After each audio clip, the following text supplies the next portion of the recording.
because Jesus talks about himself as I am this, I am that in various contexts, and we've heard some of them before. Here, he's the bread of life in chapter 6, the bread that has come down from heaven. In chapter 8, he's going to be the light of the world, a theme which will be picked up in chapter 12. In chapter 10, he's the door or the gate to the sheepfold. He's also the good shepherd. He keeps talking about himself in these ways. And later, a little more abstractly, he is the resurrection and the life. And then yet more abstractly in the farewell discourse, the way, the truth, and the life. Maybe a little more concretely, the true vine.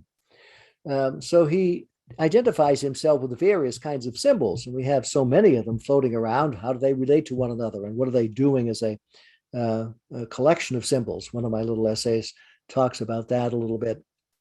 And many of these symbols have been picked up in the artistic tradition, using imagery that was already there. The Good Shepherd, for instance, that we see in this little picture, is an ancient Roman theme, not necessarily something that was invented by Christians, even though they adopted it, and we find it in the catacombs.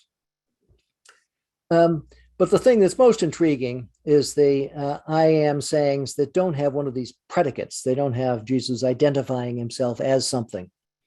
And we saw one of them earlier in the walking on the water scene, where there's a colloquial meaning to this phrase, which simply means it's me.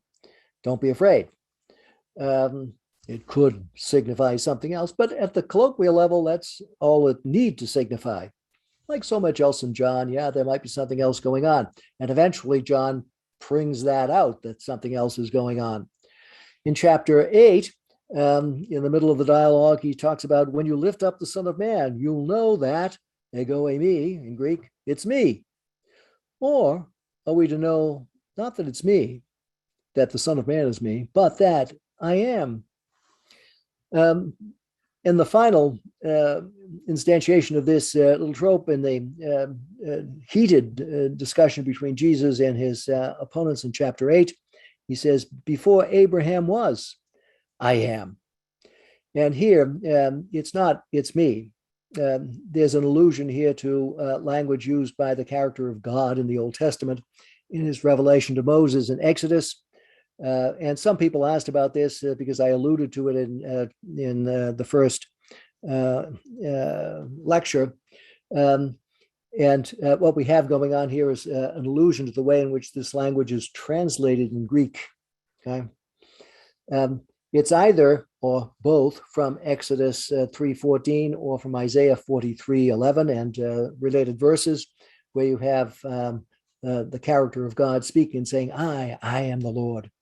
In any case, all of this is rendered in Greek as ego eimi. And when Jesus uses this kind of terminology here, he's using it in a way that evokes the divine self-identification in those biblical texts. And that will appear one more time in the middle of the Passion, when he's arrested in Gethsemane. And we'll have to talk about that when we get there. So Jesus is being identified here with the name of God, the name of God that dwells in the tabernacle. Where is the tabernacle? The tabernacle is now the body that Christ has as a person and the body of people that he creates, using Pauline imagery.